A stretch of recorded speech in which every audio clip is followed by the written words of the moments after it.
ఓం నమః శివాయ. ప్రియమైన శివభక్తులారా, అందరికీ నమస్కారం. ఈరోజు మనం పౌర్ణమి రోజున శివాభిషేకం చేయడం వల్ల కలిగే మహిమ, ఆధ్యాత్మిక ప్రాధాన్యం మరియు భక్తులు విశ్వసించే ఫలితాల గురించి తెలుసుకుందాం. హిందూ సంప్రదాయంలో పౌర్ణమి అత్యంత పవిత్రమైన తిథులలో ఒకటి. ఈ రోజున చంద్రుడు తన సంపూర్ణ కాంతితో ప్రకాశిస్తాడు. మనస్సుకు అధిపతిగా చంద్రుణ్ణి భావించే సంప్రదాయం ఉన్నందున పౌర్ణమి రోజున మనసు ప్రశాంతంగా ఉంచుకుని దేవుని ఆరాధించడం ప్రత్యేకంగా భావిస్తారు. అటువంటి పవిత్రమైన రోజున పరమశివునికి అభిషేకం చేయడం శివారాధనలో అత్యంత ముఖ్యమైన సేవగా పరిగణించబడుతుంది. శివలింగంపై భక్తితో పవిత్ర జలాలు లేదా పూజా ద్రవ్యాలను సమర్పిస్తూ చేసే ఆరాధనను శివాభిషేకం అంటారు. అభిషేకంలో సాధారణంగా ఉపయోగించే ద్రవ్యాలు: పవిత్ర జలం, పాలు, పెరుగు, తేనె, నెయ్యి, చెరకు రసం, కొబ్బరి నీరు, బిల్వదళాలు, పుష్పాలు.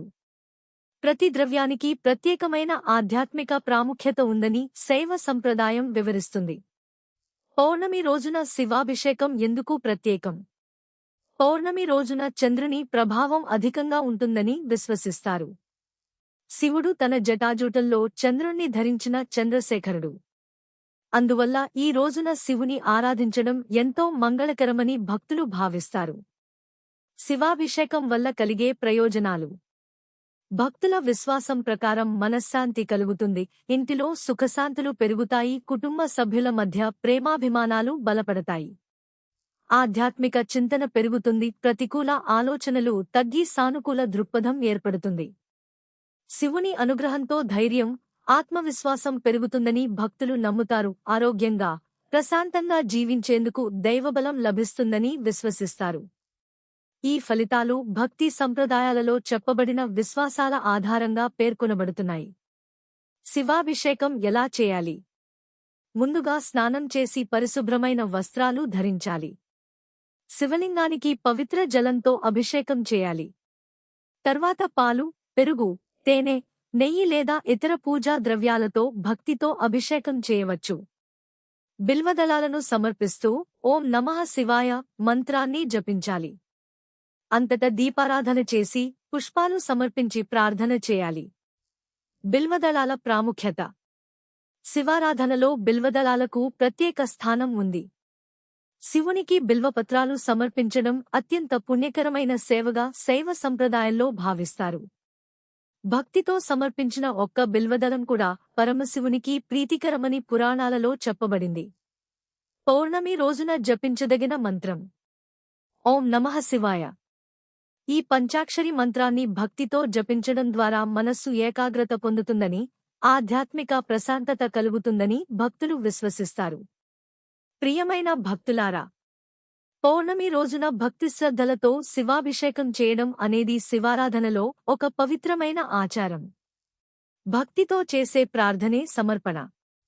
ఈ పౌర్ణమి రోజున మనమందరం పరమశివుని స్మరిస్తూ, పరమశివుని కృపతో అందరికీ ఆరోగ్యం, మనశ్శాంతి మరియు కుటుంబ శ్రేయస్సు కలగాలని మనస్ఫూర్తిగా ప్రార్థిద్దాం. ఈ రోజు మనం సృష్టి, స్థితి, లయకు అధిపతి అయిన పరమశివుని చరిత్ర, మహిమ మరియు ఆయన దివ్య స్వరూపం గురించి తెలుసుకుందాం. హిందూ ధర్మంలో బ్రహ్మ, విష్ణు, మహేశ్వరులను త్రిమూర్తులు అని పిలుస్తారు. ఇందులో పరమశివుడు లయకారకుడు, అంటే సృష్టి చక్రంలో లయ లేదా పరివర్తనకు ప్రతీక. ఆయన కేవలం సంహారం చేసే దేవుడు మాత్రమే కాదు, కొత్త సృష్టికి మార్గం సుగమం చేసే పరమాత్మగా కూడా ఆరాధించబడతారు. శివుడు ఆది, అంతం లేని అనంత తత్వం అని శైవ సంప్రదాయం చెబుతుంది. అందుకే ఆయనను మహాదేవుడు, మహేశ్వరుడు, శంభు, శంకరుడు, నీలకంఠుడు, పశుపతి వంటి అనేక నామాలతో భక్తులు పూజిస్తారు. శివుడు ఎలా దర్శనమిస్తాడు? పరమశివుని రూపంలో ప్రతి అంశానికి ఒక లోతైన అర్థం ఉంది. ఆయన జటాజూటంలో ప్రవహించే గంగాదేవి పవిత్రతకు ప్రతీక.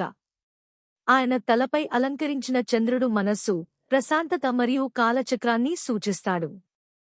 ఆయన మెడలో ఉన్న సర్పం భయంపై విజయం మరియు జీవశక్తికి ప్రతీక.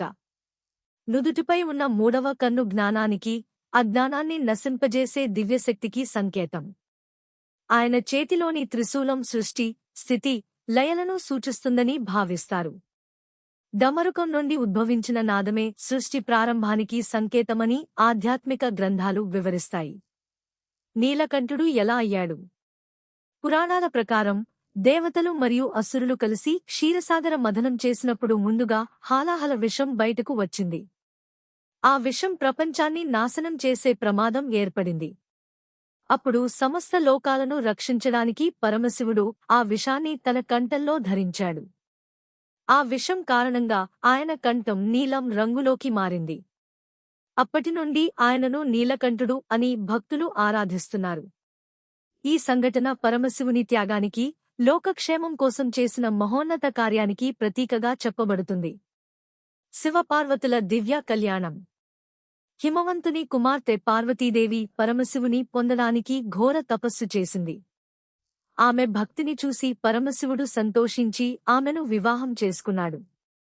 ఈ దివ్య కళ్యాణం ధర్మం, ప్రేమ, భక్తి మరియు కుటుంబ జీవనానికి ఆదర్శంగా భావించబడుతుంది. వీరికి శ్రీ గణపతి మరియు శ్రీకుమారస్వామి, సుబ్రహ్మణ్య స్వామి పుత్రులుగా జన్మించారు. శివలింగం అంటే ఏమిటి? శివుడిని చాలామంది శివలింగ రూపంలో పూజిస్తారు. శైవ సంప్రదాయం ప్రకారం శివలింగం అనేది అనంతమైన పరబ్రహ్మ తత్వానికి ప్రతీక. దానికి ప్రారంభం లేదా అంతం లేదనే భావనను ఇది సూచిస్తుంది. అందుకే శివలింగారాధనకు అత్యంత ప్రాముఖ్యత ఉంది. పరమశివునికి ఇష్టమైనవి.